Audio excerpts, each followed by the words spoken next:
আসসালামু আলাইকুম এভরিওয়ান, কেমন আছো সবাই? আলহামদুলিল্লাহ আমি ভালো আছি।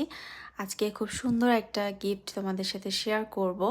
আমি ফেয়ারফিল্ডে গিয়েছিলাম একটা বৈশাখী ফেয়ারে, যেটা বঙ্গবন্ধু কাউন্সিল থেকে অ্যারেঞ্জ করা হয়েছিল।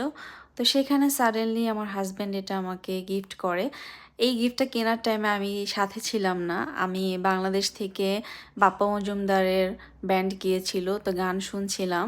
তখনই সে গিয়ে এই গিফটটা আমার জন্য কিনে নিয়ে আসে। সেটটা দেখো, এত সুন্দর, পুরোটাই কুন্দনের কাজ করা, পার্লসের কাজ করা, স্টোন আছে। আমার অনেক পছন্দ হয়েছে। আর সাডেনলি গিফট পেতে কার না ভালো লাগে। থ্যাংক ইউ সো মাচ গিফটটার জন্য। আমি এক্সপেক্টই করি নাই যে আমাকে ছাড়া গিয়ে গিফটটা কিনে নিয়ে আসবে। আর ওখানে এত এত স্টল ছিল। সো থ্যাঙ্কস অ্যাগেইন এত সুন্দর একটা গিফট আমাকে দেওয়ার জন্য।